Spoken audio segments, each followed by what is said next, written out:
Am I being overconfident? Am I becoming complacent about complacency? I think you are. Oh, he's not the Messiah, he's just a very naughty boy.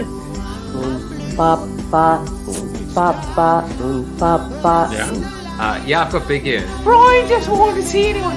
Piss off! That's the one. Because you literally complete me, and we complete each other. You've obviously encountered discrimination in your own life by virtue of being Australian. Hey, Manuel Camp was a real pissant. It was very rarely stable. I don't want to get too gushy, but I might just be saying you complete me, Dean. PNG now stands for Pritchard and Good.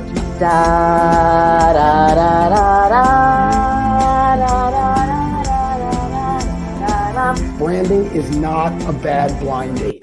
Look at you! You are insane! How did I do that? You're How insane! did I do that? You're insane!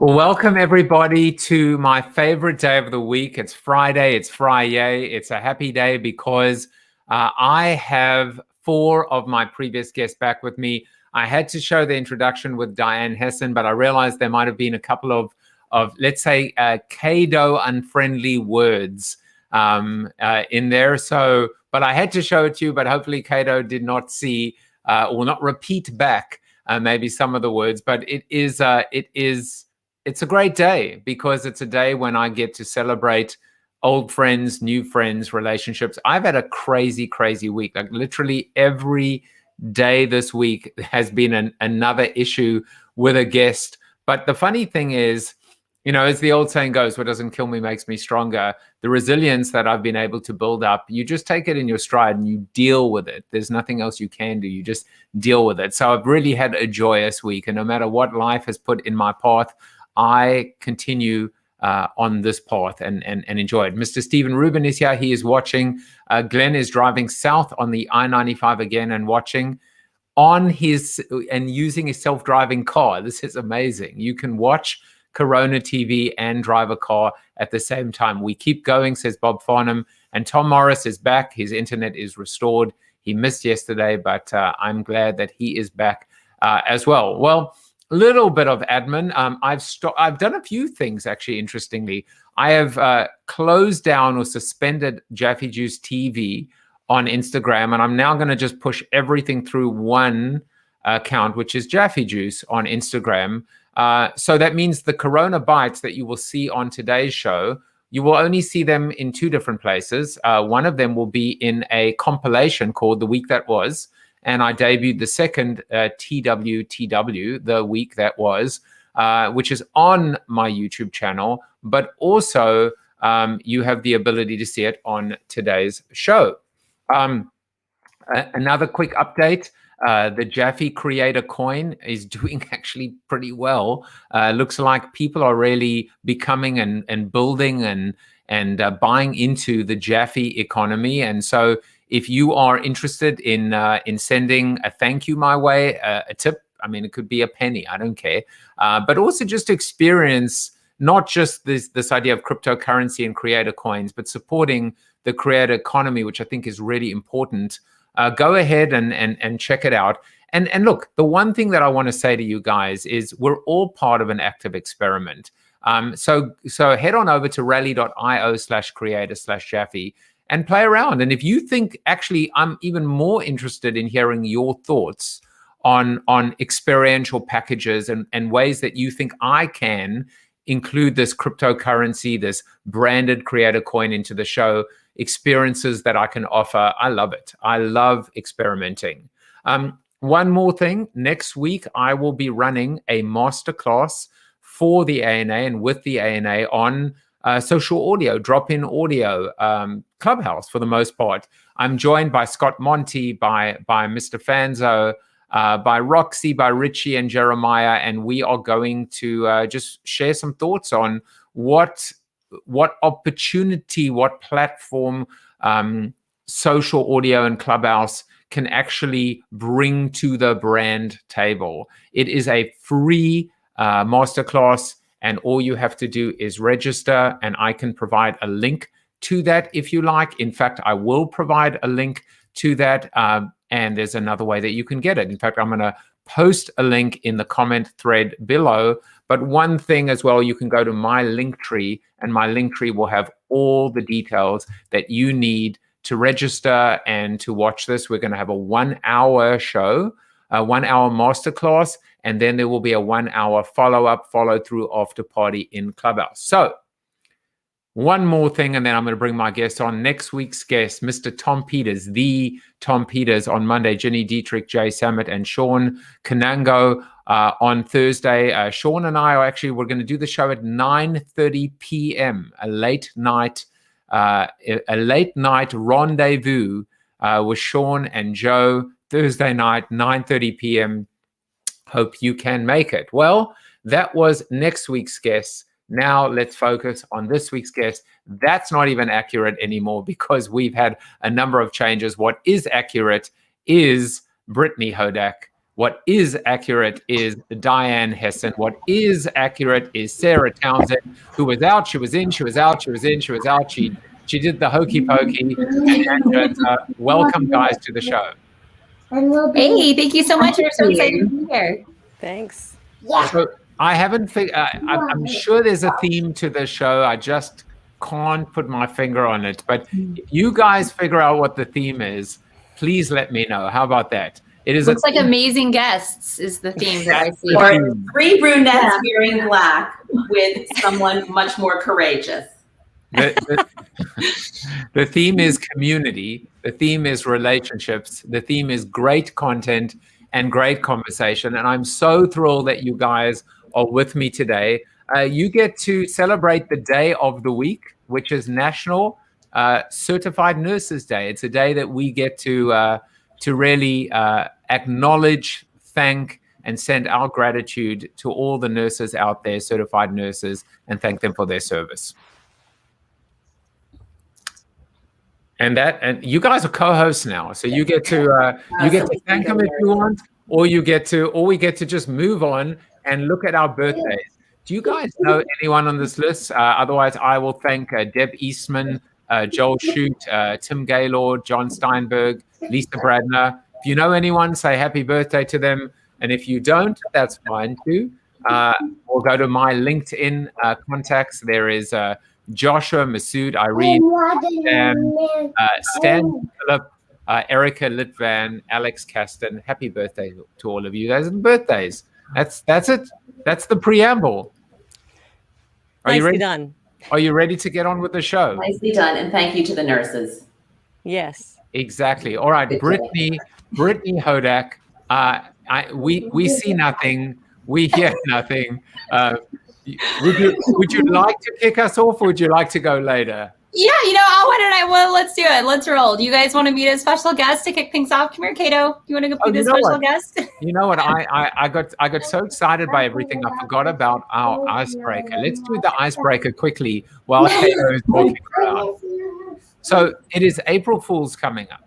And the big question, I think, on many people's minds is this, which is, what are brands going to do on April Fools? Or will brands continue to play the natural role of the fool? They seem to have struggled in 2020 with, we're all in this together. Black Lives Matter. We're open again. No, we aren't. Yes, we aren't. Yes, we are. No, we aren't. The election, etc. Will brands and should brands get involved on April Fool's Day? So I'm going to ask each of you, are you buying or selling brands on April Fool's Day? Brittany, how about you? So my thought on this is my little guy, Cato. We think that brands should not acknowledge April Fool's Day unless their regular personality is to be funny and irreverent and, joke with their customers, because a lot of times brands who don't ever play in that space try to do it and they just, it's a swing and a miss and a big miss. So if there is any chance that your funny joke for April Fool's Day could be construed even by a tiny portion of your audience as being insensitive or rude or just not funny, sell. Don't do it. Don't get involved. Don't try to be part of the conversation. There are plenty of other things to talk about. All right, we got one sell. Diane, are you buying or selling? I'll buy. I think that people are really hungry for lightening up. And so I agree with Brittany that you have to be careful. I mean, do not come out with an ad without, or any kind of a prank or a joke without testing it with your target consumers, right? I mean, how many times have we said, oh my gosh, if they had just shown that to a normal person, they would have said, stop. But I think this is a time when people would like to see overt, non-subtle pranks on the part of brands. So the only one that I remember, that I can recall hearing about this week is, if you're a fan of The Office, there is a scene when Jim makes for Dwight, he makes a Jello mold, and inside the Jello mold is a stapler. And it's just, so what Jello is doing is they've got a Jello gelatin stapler mold prank kit for $60.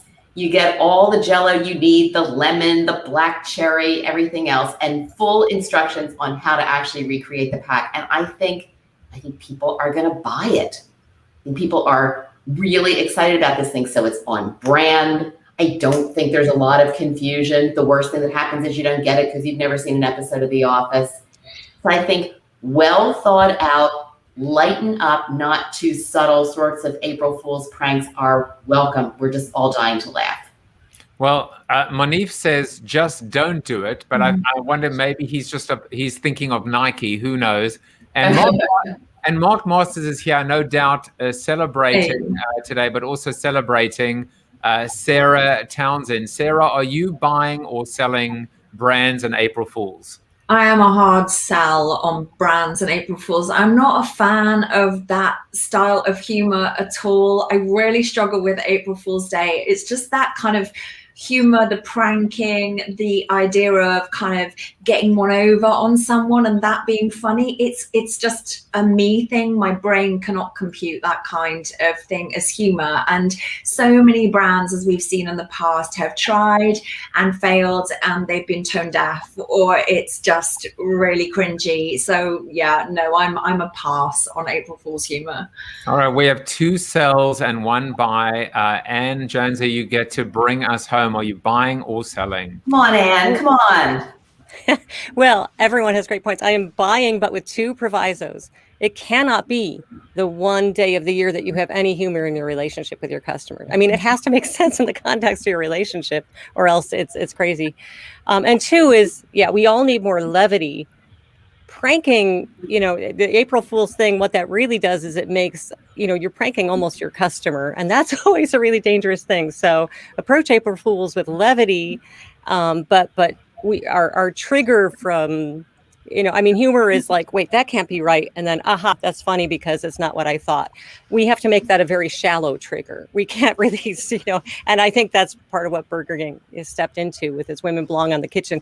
We were, people were really ready to go, so I think levity rather than prank. Those are my 2 provisos. It can't be your only humor, and you're really careful on the pranking. So what is the quote? Is it fools enter where angels fear to tread? Is that the expression? I think that's it.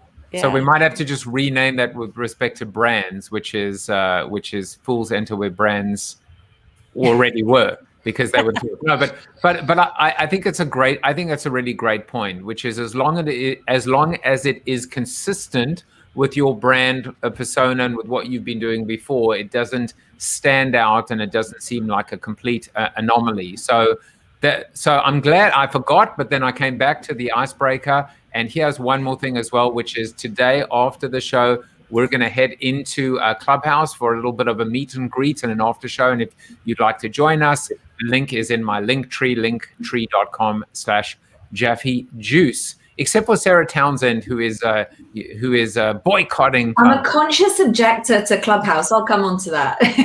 Oh, good. So that might be your segment. Well, speaking of segments, Brittany Hodak, are you still interested in kicking us off with your segment? Yeah, you know what? We're gonna just do it as a team. I feel like what more appropriate for a show that was born from Corona than having a surprise 3.5-year-old when childcare goes a little bit awry. So Kato and I are excited to kick things off. I'd say it's all good. Go for it. Your 5-minute slot starts now. Yeah, so, since I was on the show last, I have taken the role of Chief Experience Officer at Experience.com, which I am so thrilled about.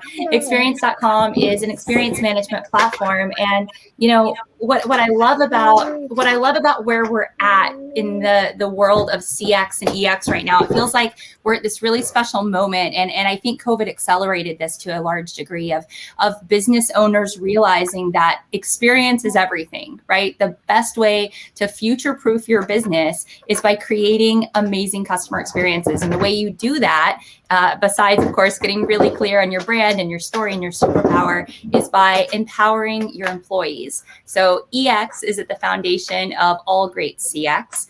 And, when I like to say experience is everything, but the inverse of that is also true. Everything is experience. Every email that you send, every social post, whether or not you choose to engage on, social media for April Fools, whether or not you're speaking out about some of the things that are happening right now in society and culture, all of those things are part of the experience that sets your brand apart from all of your competitors. And, when I talk about CX, one of the things that always comes to mind is is that the modern art meme where it says modern art is the intersection of I could have done that and yeah, but you didn't. It's like the guy looking at the chair in a circle, and it says that's what modern art is. I feel like CX is the same thing. It's the intersection of I could do that, and okay, well then why don't you? Like, everyone thinks CX is so easy, and if that were the case, every fast food place would be Chick-fil-A and every hotel would be the Ritz-Carlton. It's so important, it's so intentional, and I feel like this is the perfect time for everyone to think about their experience strategy. And all right, Kudo's telling me my time is up. Well, we can come back to you as well. I mean, it's a good opportunity to open it up to everyone. I was listening to, I have Tom Peters on the show on Monday, and in his new book, he actually quotes, I forget the person's name, but they said something like, your customer can never be happier than your employees or than your happiest employee, or maybe your unhappiest employee. I think. Unhappiest employee. 100%. And that's so true. And that's, I think a lot of times that's what people don't think about when they're trying to build a CX strategy is, thank you for everyone for the kind comments. People sometimes forget that, your core values are not something that exists on posters in the boardroom walls, right? They've got to, be the underpinning of everything that you do. And too often, I think people think about this idea of CX as like, oh, we're going to survey some people, and then, we're going to pour over their comments at the end of the quarter and maybe make some decisions about policy changes, rather than making, CX come alive to your employees. You've got to get real-time feedback to your employees and empower them to make customers happy so that they feel like they're a part of it, because the average employee does not care about NPS score, right? The average employee does not care about things that aren't directly correlated to their everyday. So you've got to make CX come alive in a way that every single one of your employees understands that they are the most important part of the organization. They are going to be the ones powering the experiences that every customer has. I just want to say that from now on, hashtag Kado is going to start trending, because normally what I do is to check myself. I have my little 5-minute handy dandy egg timer, but all I need in my life is a Kato. Do you want to say hi to everybody again? And I'm pretty sure Kato would say to me when I do every show, stop. I think he would. I'm going to be right back. Kato is telling me he needs me, so I'm going to jump right back in the show in a minute. So what do the rest of you got? What do the rest of you guys think? I mean, in talking about CX and EX and also recognizing, I mean, it seems like it's a subject that we discuss so often in our business. What do we need? What do we need now more than ever as we are hopefully coming out of COVID? Well, I think that last point that Brittany made is really important. So I know that when I was building CommuniSpace, we were at a point where our NPS scores were like in the 80s, and competitors used to call me and say, Diane, I have told my sales force not to even call on your clients because it's like a cult. I mean, they'll never leave you and whatever. People used to say to me, well, how do you do it? And I used to say, it's all about culture. Like the reason that as a leader, you try to build great culture in your company is not just employee retention, it's your most important customer experience strategy. And I think we all know that as consumers, that you can tell the culture of a company just by being a consumer and having that experience. You can tell how important customers are. You can tell whether people feel valued, whether people are able to make decisions without checking with 1,000 people, et cetera. So yeah, I think that's a great point that when you work on your culture, you actually are not just doing internal HR work, you're doing some of your most important marketing work. Love it. And Sarah, you want to add anything? Otherwise, we will move into our first CoronaByte. Oh, well, I was just going to say, you know, customer experience sounds like something that belongs to a little segment of the company. But as Diana said, as Brittany put so well, it's, you know, it's organic from the culture and this relationship that you're forming with your customers. So you can try to, you know, make it about surveys and scores and things, or you can really try to make it about that relationship. Yeah. I mean, one thing, Anne, that you really affected me and connected with me with your concept of servant authorship. And I think the reality is we're servant leaders, or we should be, with our community, with our family, with our employees, with our customers, you know, and with our readers. If we just, you know, it's empathy that will always win the day. And that's why, like, X now more than ever before, X should just be applied to everything. Experience, you know, which is ultimately, I mean, even my definition of experience is when you actually, it's centricity, is when you flip the script and you actually ask, how am I adding value and utility in my insert person's life here? Amen. Preach. All right. So let's get into our first CoronaByte. And Michael Padurano was my guest on Monday. And he really, you know, it was a show about mental health, about self-care, but he actually spoke about this idea of self-sabotage. And when we think about imposter syndrome and we think about self-care and mental health, this was something that certainly kind of stood out for me.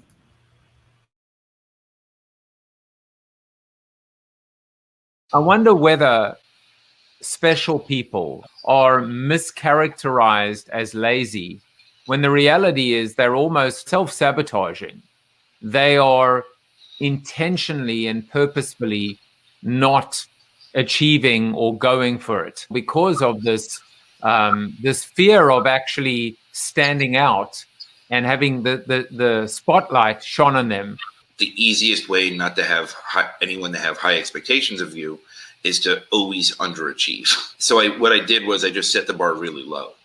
You get straight D's and C's and some F's for a few quarters in a row or a few years in a row. Nobody really expects more, right? So at some point, yeah, you could test off the charts, but if they know that you're not going to do the work and if they know that you're not going to try, then they don't really fight you on it anymore. They just kind of just let you be. I certainly was affected by that, in the sense that for me, there's this idea that we oftentimes might confuse or perceive someone to be lazy when they're actually intentionally trying not to perform. And again, maybe the missing link is empathy, to go a little bit deeper and figure out what's really going on there. Well, Diane, as someone who has never set the bar low, who has never underachieved, who continues to break every single record, how's that for a setup? Yeah, that's scary. Your 5-minute, and Brittany, I'll bring you back, and your 5-minute slot begins now. All right. So, I was thinking about what I wanted to say, and at the risk of being completely predictable, I guess I want to talk about my favorite topic, which is listening.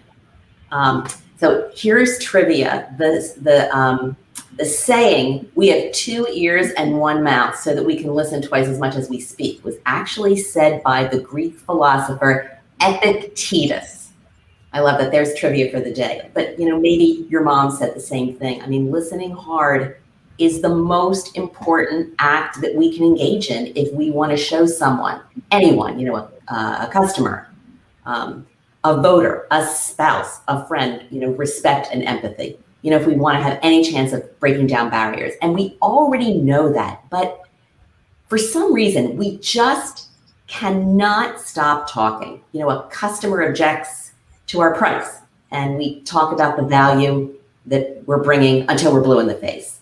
A restaurant guest goes on social media and talks about the lack of cleanliness in our establishment. We said it must be some terrible, unusual mistake. You have a rough day at the office. You tell your spouse, "Oh, I had the worst day." He says, "You had a bad day? Quit." And it's like, I don't want to quit my job. I just want him to put his arm around me and say the magic words, "Tell me more." So, when customers, whoever, are in a difficult situation, we listen a bit, but many times, especially if we're smart, we unconsciously decide that we're going to try to solve their problem. So there's a conundrum. We offer well-meaning advice, newspaper articles. We say, I know somebody who had that exact same predicament, and here's what they did. We talk instead of working on hearing the other person. And when tensions are high, it gets worse. So you have an argument with somebody, and it gets heated, and your most frequent response is, "Well, let me list all of the things you've done wrong." It's rare that we would say, "I know you're mad at me. Help me understand what's going on from your point of view," because we're just not in the mood to do that. And throughout my career, I learn this and relearn this all the time, but I am convinced that listening is the most underrated and underspent of marketing activities.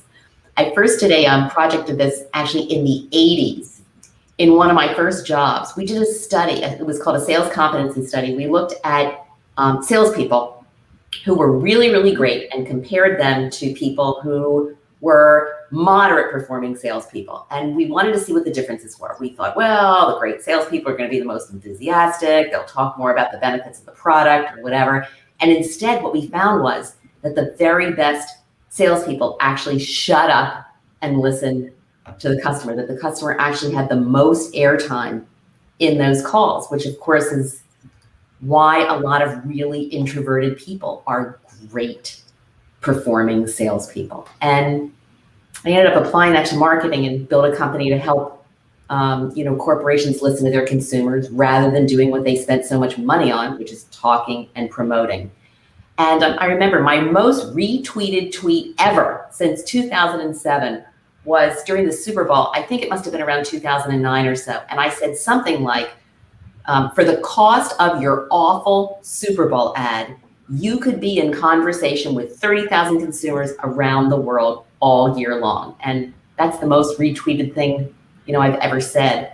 And of course, Joseph, as you know, I took all of this and I became a political researcher. Also, about 5 years ago, I spent the last 5 years listening to 500 voters from all over the US every single week, all ends of the political spectrum, all ages, all ethnicities. I've written about 50 op-eds about my insights for the Globe. And now I'm finishing a book about what I've learned.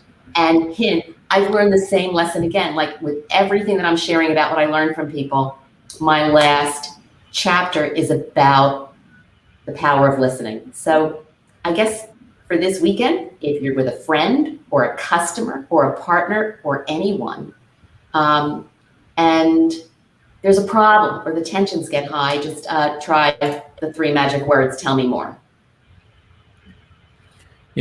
Tracy Lovett, who I met through you, she spoke about this amazing concept of where she was told by an anthropologist that worked for a company, don't forget that you are a female company.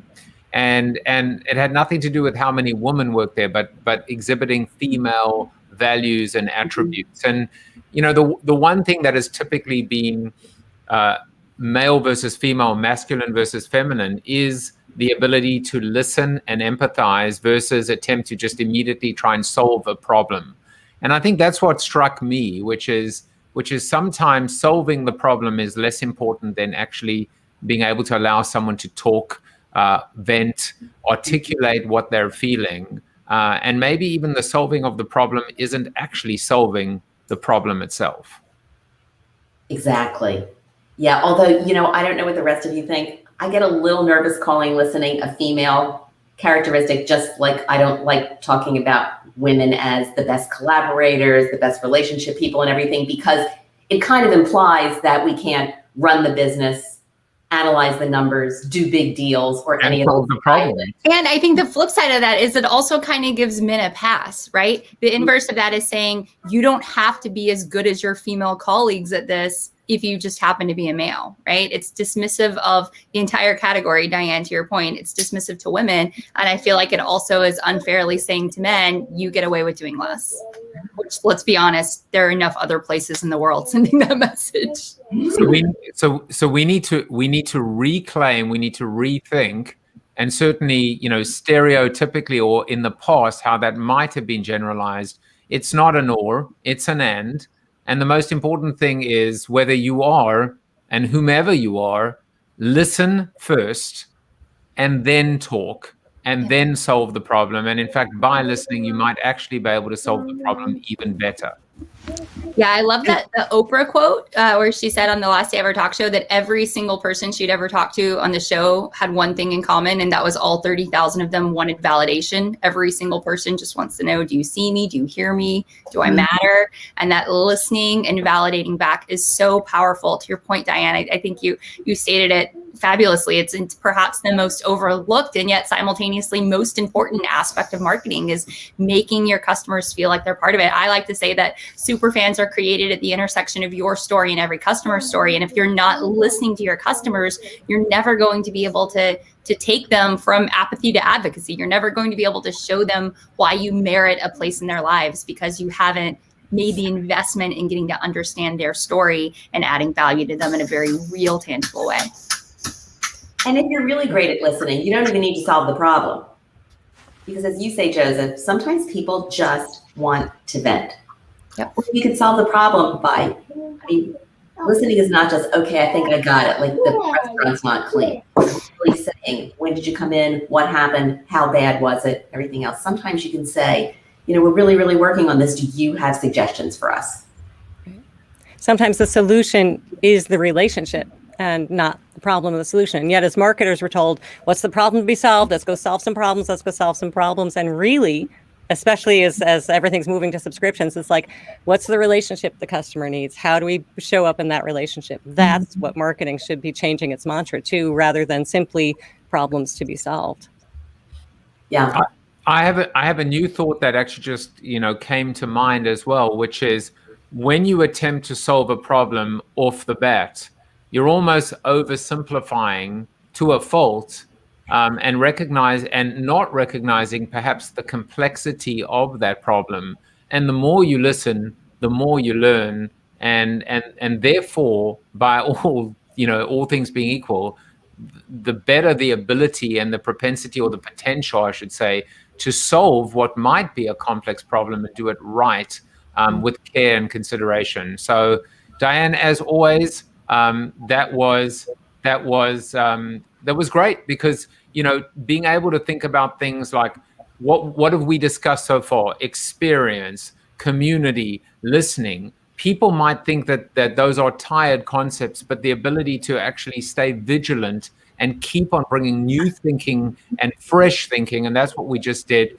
And that actually gets us into our second CoronaByte. Sharon Vinderine started with 20 of her friends, ended up with a panel of 200,000 moms and influence, parent tested, parent approved. And in this CoronaByte, she talks about, and we discussed, that word of mouth isn't just an acquisition tool, it's actually a retention one as well.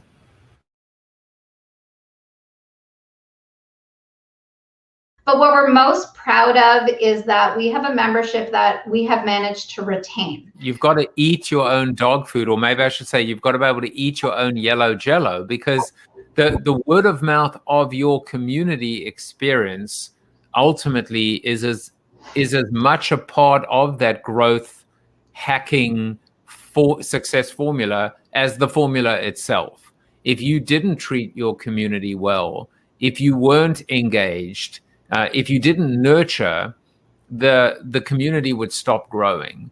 And so it wasn't just about the free stuff or about just the power of moms telling other moms and helping other moms. It was about the fact that I guess that you were building community as opposed to transactions or interactions. Sarah Townsend, you stepped in for us at the last minute, and then you stepped out, and then you stepped back in, and then you did, what did you call the hokey pokey? The Corona? Yeah, the Corona TV hokey cokey. All I need now is a bit of shaking it all about, and then we've got a full blown dance there. And we'll use I think it's a South African English word, a cokey, right? A cokey, a sharpie to do the hokey cokey, whatever. Your 5 minutes begins now. Yeah. Okay. So I didn't have a huge amount of time to think about what I wanted to talk about, but I guess part of it for me came down to my initial reaction for being asked to come back on the show. And obviously I loved my initial chat and my initial after show, which took place on Facebook. And I think my kind of initial reaction was down to the fact that the after show is now taking place on Clubhouse. So I thought I would share my feelings about Clubhouse, but not specifically that, just this kind of pressure that we all have to be adopting all of the things all of the time. So really, as I explained earlier on in the broadcast, I am considering myself right now a kind of a conscious objector to Clubhouse. And it's not that I have any problem with Clubhouse per se. It's purely the fact that I spend such a lot of time on social media as a one-person business owner. I'm also an author, and I've kind of done a lot of the publishing, a lot of the publicity for my book using social media. So I'm really active on there already. And for me, the thought of having another social media channel to get to grips with and to become known on and to raise my profile and to get involved in feels like a massive amount of pressure. And I know that I'm not alone in that feeling. So what I just wanted to sort of talk about a little bit today was that feeling that, particularly I think when you're a small business owner, a freelancer, a consultant, whatever you want to call yourself, an entrepreneur, when you know that you're the face of your business, how you show up on social media is really important. But it feels like a huge amount of pressure for small business owners to be everywhere and all of the time. And it's just simply not possible. We only have a certain number of hours in the day, and we only have a certain amount of energy that we get to put out there. And I think ultimately, I know my limits. So for me, I have plenty of time that I'm on LinkedIn and Instagram, and more so Instagram, less so Twitter these days. It used to be the other way around. But I know where my audience hang out, and I communicate with my community of fellow copywriters, fellow creatives, fellow freelancers on my social media channels, but they're also the places in which my clients hang out. So for me, getting kind of messages from colleague friends saying, oh, I've added you on Clubhouse, oh, come and join me on this chat. That should feel really flattering, and it should feel great to be part of something. But at the moment, I know that my limit does not allow for me to get involved in yet another social media platform. So I'm afraid I won't be joining the after show party tonight, which really makes me sad. But at the same time, every time somebody says to me, oh yeah, come along, I know the way my brain works, and I know that I have a very addictive personality. And if I do let myself kind of take the gateway drug and end up on Clubhouse, I'm going to become obsessed with it. And I don't have time right now for another obsession. So I think it's really wanting to give people a sense of permission that if you are running your own business, if you are the face of your business, and you just want to do 1 or 2 platforms, but do them really, really well, that's a lot better than distributing yourself, spreading yourself too thinly on all the platforms and kind of really feeling like you're burning your own energy out and you're kind of just ending up feeling overwhelmed as a result. I saw Anne nodding, shaking. There was a lot of validation there. So I'm gonna let her jump in and give the first response. Yeah, so, I keep getting, and I really have to turn off the notifications because it's like, ooh, cool things happening. I should drop everything and go to Clubhouse and see what my friends are doing. And Joseph, I'm looking at you. I'm looking at you because you're very active on Clubhouse. That's what everybody says to me. They say, you spend all this time. I spend no time in Clubhouse. I don't know what's going on. Yeah, I don't know. Clubhouse thinks you're there all the time, apparently. So I totally, and I also, I work with a lot of writers. People are getting pinged saying that I'm on Clubhouse. I'm not. I'm yeah. Yeah. A lot of writers are like, if I do this, when am I going to write? So that's, and absolutely, if you're running a business, and for authors, I also, I'm an author myself. I've got 5 books out, and the list of things that I could or should be doing for my book is quite possibly infinite. So we have to show ourselves a lot of grace. We have to say, what's the things I'm going to do that's going to make the biggest impact? And so, yes, absolutely give yourself permission to say, you know what, I'm not afraid of missing out on this if it means I'm spending time doing the important work, because, real productivity isn't how much you do, it's how much of the important work that you do. So yeah, I applaud your courage, Sarah, doing that. I'm with you. I feel you. Sarah, you are going to miss out though on the after show, and it's going to be epic. Let me tell you, it's going to be epic. It's going to be epic. I want to say one thing. If I could summarize your segment with one word, it would be this: identity. You know who you are. You know what works for you. You know where your heart lies, and ultimately you are focused. A lot of people suffer from lack of or loss of identity, and they're spread so thin. But you know exactly who you are and where you want to be. For me personally, it is part of my brand DNA to experiment and be present and be active. But at the same time, you've got to get very discerning very quickly. Otherwise, you get swallowed up and lost in that vortex and in all the noise and the clutter. I'm curious, and Joseph, you've been in Clubhouse so often. I hear you're in there all the time. I'm there right now. Yeah. Do you think, I have this theory that if Clubhouse came out and it weren't during COVID, it would bomb. But we're all so, it's so great to be able to have a phone call, to not have to be like sitting on Zoom all day long, looking at a screen. That there's a piece of me that says that a social media platform that's largely based on audio is just what the doctor ordered in March of 2021. What do you think about that? I mean, you think Clubhouse would be successful if it were just normal times? Well, I have a standard response to that, which is first and foremost, my standard response is there is no question that without COVID, this would not have happened and they would not have grown the way they did grow. And that is just because people have a lot more time on their hands practically, but also people struggling for connection and being so lonely and disconnected. Now, that said, Victor Hugo said there is nothing as powerful as an idea whose time has come. And the way that I describe it is if terrestrial radio and Twitter had a love child, it would be called Clubhouse. So it is the ability for everyone, for the democratization of having your own radio show and being able to be and to be in this business. We've seen the success of podcasting, but we're already starting to see some fall off as well. as people are getting fatigued, as people are suffering from being bullied or inadequacy in terms of, you know, the land grab that is occurring. If my wife is watching, she'll probably be smiling now because she says I say land grab too often.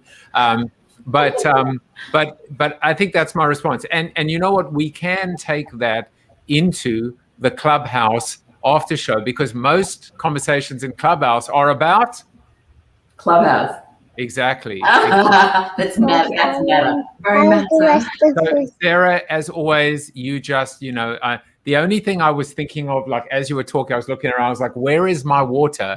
Because I'm still thinking of what a brilliant hack that was, which is drink a lot of water so that you don't sit on your butt all day long, and you can, well, actually, that would be a bad thing while I'm doing a show. But anyway, thank you for that. We're going to go into our, actually, there are two more CoronaBytes. Daniel Gutierrez, I mean, this man is one of my favorite, and I just met him. This is a guy who is a successful executive. He worked in the Obama administration, or at least he advised them. He just burned all the boats, decided to move to Peru, and now he takes people to Machu Picchu and helps them really discover mindfulness. Just watch this CoronaByte and you'll see what I mean.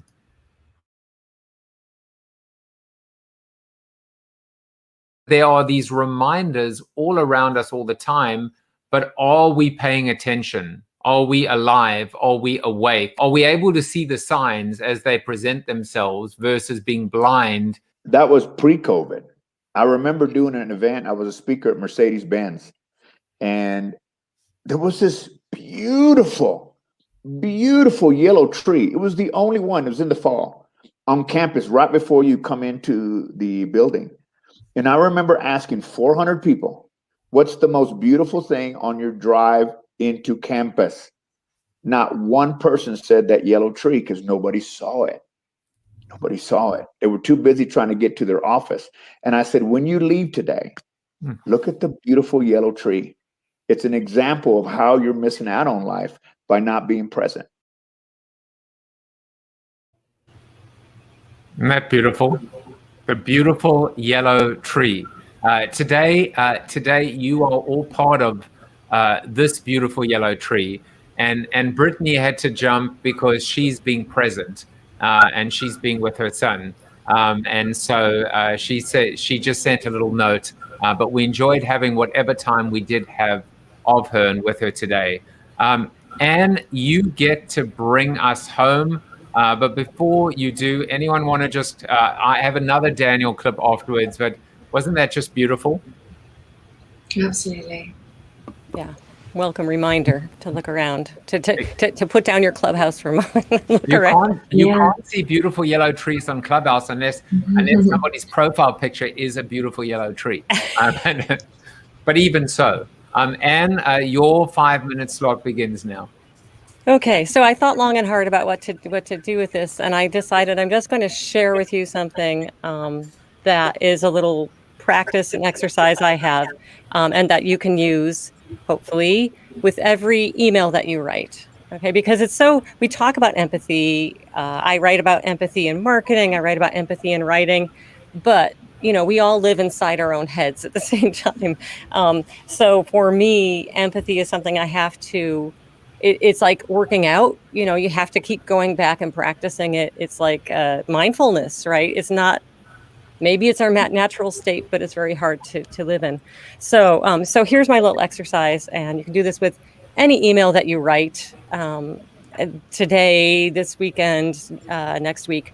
So go ahead and write the email that you're going to write. And then before you send it, take a look at it. And does the first sentence say I and me, or does it say you? Rewrite it to say you, to be about the recipient. And the second sentence, if you can, rewrite it to be about the recipient. And almost any email that you were going to send, you know, you could start with, hey, I just wanted to check in and see if you were doing this thing, or I just wanted to update you on this. Could be, have you had a chance to look at this thing yet? Or you might want to know the status of this project. Here it is. You know, it's such a simple way to turn it, but suddenly it's about someone else and not about you. the same thing applies. So this like this little practice. It's like doing a little repetition. But it affects everything from writing a book. It's not about all of the things that you want to put in the book. It's about what does the reader actually need in the book, which may not be a complete set of the things that you want to put in there. It's about marketing. It's like, here's all the features and benefits that I have, and I'm going to talk more about these features and benefits, when really it's about what does your prospective audience most need and most value, and flip it from their perspective. So if you use this little sort of repetition exercise to just get out of your head, and into someone else's head, as with something as common and daily as email, I think you'll find it'll kind of bleed over into other things you do. So that's my little 5-minute suggestion for everyone to try. I'm sure that a lot of you already do it, but if you don't, give it a shot. You'll be amazed how often, the first things that we write is what's in our head. And so it's all about us, because that's how we live. So revision is a chance to make it all about someone else. I'm going to, by the way, I'm going to make sure, I'm going to go back and look at all my emails. And the one thing, and I know David Berkowitz brought this up on many community shows ago. He said how he was railing against, he said he hates nothing more in the world than the phrase, I hope all is well, or hope all is well.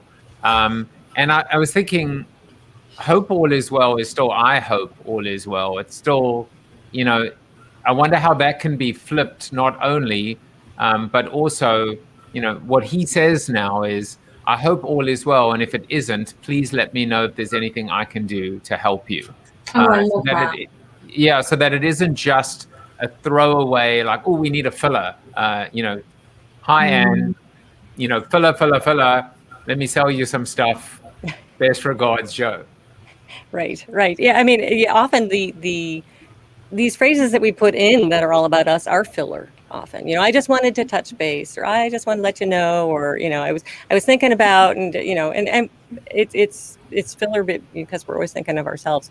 The hope all is well is a tough one, because at this point you don't know if you're writing to someone who has a loved one that's sitting in the hospital. You don't know. And this you never know, but this year the chances of reaching someone who's in some kind of crisis are a little bit higher than they are in normal years. So we have to be really careful with those filler courtesy words, and either kind of, if this is a good time for you, here's something that might interest you. I mean, just be respectful of that and not try to make assumptions, or that it's even your right to ask about it, but let people meet you where they are. Can I be like snarky the next time somebody goes, I just wanted to touch base?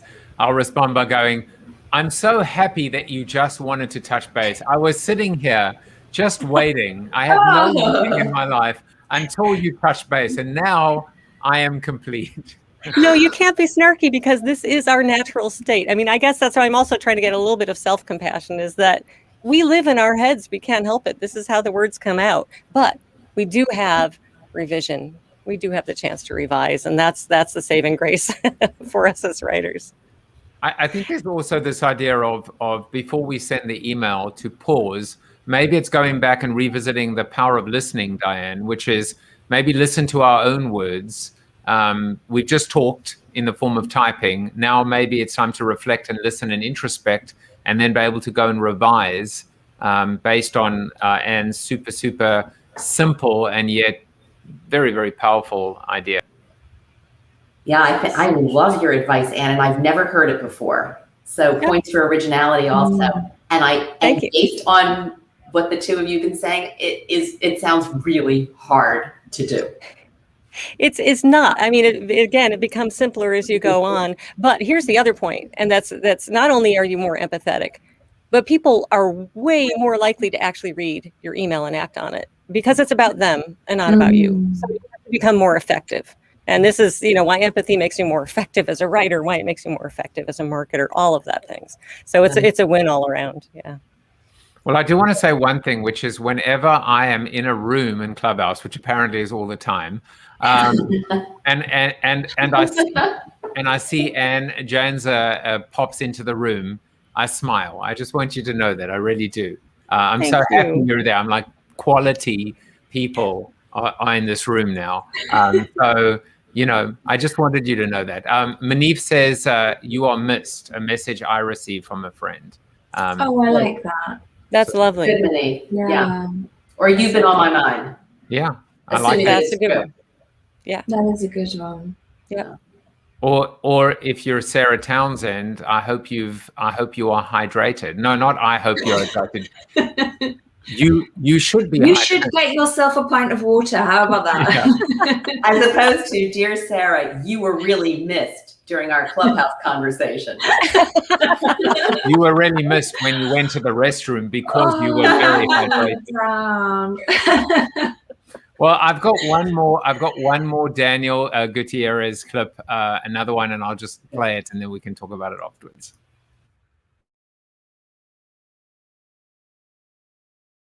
I had a meeting. I just remember this. I had a meeting once with the president of HSBC North America. Do you know what he asked me? He didn't ask me, Daniel, what about my numbers? He's got an accountant for that. He didn't ask me, what about my people skills? He's got an HR person for that. He asked me, how can I be a better man? How can I be a better person? Because a great leader or a great person always wants to find out what can they do on the inside to affect those people on the outside. And what did you tell him? When somebody says, how do I be a better man, a better husband, a better father, a better human, a better citizen? What I say? I want to hear. When's the last time you danced? When's the last time you laughed? When's the last time? Right now. You flew. I want to dance with you. When's the last time you flew a kite? Wow. That was joyful. I love that. I can't wait to listen to the rest of the episode. You got to watch it. It's just spectacular. And so I'm making now, you know, my bucket list in 2020 was become a talk show host. 21 is figure out how I can get to Peru, Machu Picchu, and hang out with Daniel Gutierrez, with or without ayahuasca. I'm not sure about that part, but I mean, Brittany's gone, so now I can talk freely because Cato is not taking notes as well. Well, guys, I mean, it seems like the Corona question was just perfect for not just Daniel, but for today as well. It's not an easy one. It's a very heavy one, but it's an important one as well. And I'd love you to each answer it, and then we'll head into well, 2 of us, 3 of us will enter, 4 entered, 3 exited. But before we do that, anything that you guys want people to know about what you're up to in terms of projects, in terms of promotion. I always find that sometimes I want to even do it at the beginning of the show. I almost feel like it's too late to do at the end of the show.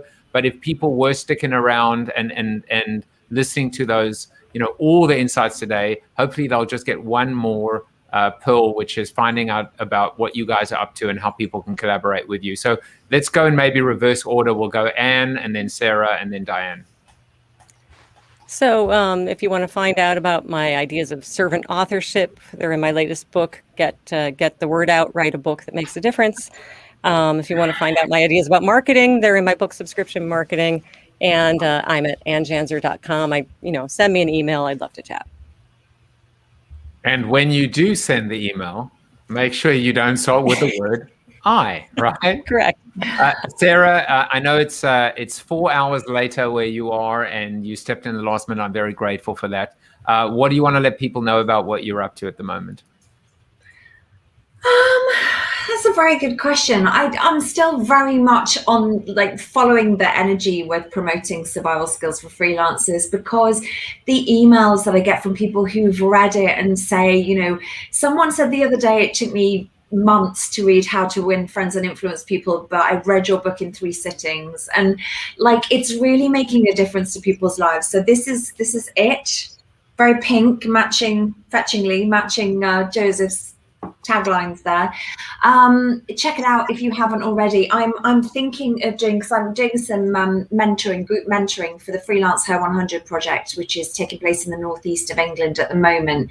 And kind of on the back of that, I'm thinking about putting together, or I am putting together, some sort of mentorship program to offer one-to-one support for people who've read the book, who need a little bit of helping hand, kind of personal guidance to put the advice in the book into practice in their own lives. So that's one of the things I'm working on at the moment. But really, for me, it's kind of juggling this balance of the day-to-day job, which is the marketing copywriting, and still kind of going with the helping as many freelancers as I possibly can. But yeah, if anybody wants to connect with me, LinkedIn's probably the best starting point, or go to survivalskillsforfreelancers.com. I've got all my social media links on there. There's a link to buy the book. There's also a link to my copywriting website. So it's all there.